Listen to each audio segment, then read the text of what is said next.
नमस्कार। कभी सोचा है कि कोई एक धुन सुनते ही कैसे सालों पुरानी यादें ताज़ा हो जाती हैं, लेकिन जो ज़रूरी चैप्टर कल रात पढ़ा था वो आज सुबह तक दिमाग से गायब। ऐसा होता क्यों है? तो चलिए आज इसी पहेली को सुलझाते हैं और समझते हैं यादों के पीछे का ये दिलचस्प विज्ञान। असल में ये पूरी बातचीत एक बहुत ही गहरे सवाल से शुरू हुई जो विश्व धर्म संगम से पूछा गया था। ये कोई किताबी सवाल नहीं था, बल्कि ये समझने की एक कोशिश थी कि हमारा दिमाग कुछ यादों को तो हमेशा के लिए सहेज लेता है और बाकियों को भुला क्यों देता है। और सवाल बहुत सीधा और सच्चा था।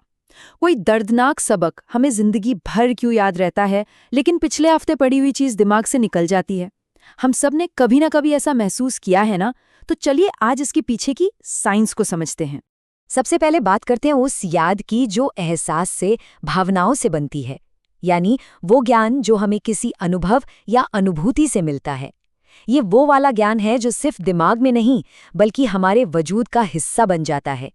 तो होता क्या है कि जब भी कोई अनुभव हमारी गहरी भावनाओं जैसे दर्द, बहुत ज्यादा खुशी या डर से जुड़ जाता है, तो हमारा दिमाग उसे एक आम जानकारी की तरह नहीं देखता। वो उसके साथ बिल्कुल अलग तरीके से पेश आता है। वो एक मामूली बात नहीं रहती, एक यादगार घटना बन जाती है। और इस पूरी प्रक्रिया का हीरो है हमारे दिमाग का एक छोटा सा हिस्सा जिसे कहते हैं अमिगडाला। आप इसे दिमाग का इमोशनल प्रोसेसर समझ सकते हैं। जब भी कोई मजबूत भावना पैदा होती है, अमिगडाला फौरन उस अनुभव पर एक इम्पॉर्टेंट का टैग लगा देता है। और अमिगडाला का एक साथी भी है जिसका नाम है हिप्पोकैम्पस। इसका काम है एक मेमोरी कन्वर्टर जैसा। ये उस अनुभव को लेता है, उसे एक पक्की याद में बदलता है और उसे अमिगडाला के उस इम्पॉर्टेंट वाले टैग के साथ जोड़ देता है। तो देखिए ये प्रोसेस काम कैसे करता है।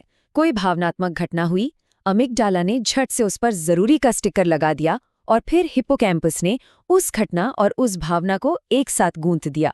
और नतीजा एक ऐसी गहरी पक्की याद जो हमेशा के लिए हमारे साथ रह जाती है। अच्छा, अब कहानी का दूसरा पहलू देखते हैं, यानी वो यादें जो हम रट्टा मारकर बनाते हैं। ये वो ज्ञान है जो हमें सिर्फ पढ़ने या सुनने से मिलता है, जिसमें कोई गहरी भावना या एहसास नहीं जुड़ा होता। लेकिन सवाल ये है कि जब हम बिना किसी इमोशनल कनेक्शन के बस कोई जानकारी पढ़ते या सुनते हैं तो क्या होता है। जैसे कि इम्तिहान के लिए रट्टा लगाना, ये जानकारी इतनी आसानी से उड़ क्यों जाती है? इसका जवाब छिपा है सेरेब्रल कॉर्टेक्स में। समझिए ये हमारे दिमाग की एक बहुत बड़ी लाइब्रेरी है जहां लॉन्ग टर्म यादें रखी जाती हैं। लेकिन इस लाइब्रेरी में कोई भी किताब परमानेंटली रखने की एक शर्त है, उसे बार बार दोहराना होगा। इस रास्ते पर कोई भी जानकारी पहले हिप्पोकैम्पस में बस कुछ देर के लिए स्टोर होती है। जब हम उसे बार बार दोहराते हैं तब जाकर वो धीरे धीरे सेरेब्रल कॉर्टेक्स की लाइब्रेरी में पहुंचती है। लेकिन यहाँ सबसे बड़ी बात क्या है? यहाँ अमिगडाला का कोई काम नहीं, कोई इमोशनल टैग नहीं, और इसीलिए ये याद इतनी कमजोर और भूलने लायक होती है। तो अब हम आते हैं असली सवाल पर, आखिर हम भूलते क्यों हैं? चलिए भूलने के पीछे की इस बायोलॉजी को थोड़ा और करीब से देखते हैं। यहाँ देखिए, दोनों रास्तों में फर्क कितना साफ है। एक तरफ है अनुभव से मिला ज्ञान, जिसमें अमिगडाला और हिप्पोकैम्पस मिलकर एक पक्की परमानेंट मेमोरी बना रहे हैं।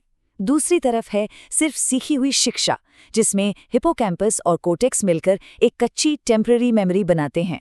तो पूरा खेल किस चीज का है? सिर्फ उसे एक इमोशनल टैग का।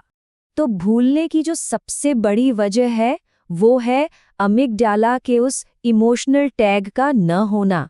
जब दिमाग किसी जानकारी को इमोशनली जरूरी नहीं समझता, तो उसके पास उसे हमेशा के लिए सहेज कर रखने की कोई मजबूत वजह ही नहीं होती। तो इस पूरी बातचीत का सार क्या निकला? चलिए दिमाग में बनने वाली इस स्थायी छाप के सबसे जरूरी सबक पर आते हैं।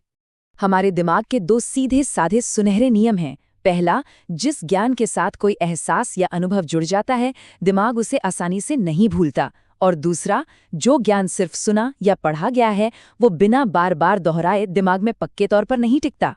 और इस स्रोत का ये कथन पूरी कहानी को एक लाइन में कह देता है। जिस ज्ञान में अनुभूति यानी वेदना जुड़ जाती है, उसे मस्तिष्क कभी आसानी से नहीं भूलता। ये एक बहुत सीधी लेकिन गहरी सच्चाई है जो हमारी सीखने और याद रखने के तरीके को बदल सकती है। तो ये हमें सोचने पे मजबूर करता है ना, कि ऐसी कौन सी जरूरी सीख है जिसे सच में सीखने के लिए सिर्फ जानकारी काफी नहीं है, बल्कि एक गहरे एहसास की जरूरत है। इस पर जरूर सोचिएगा।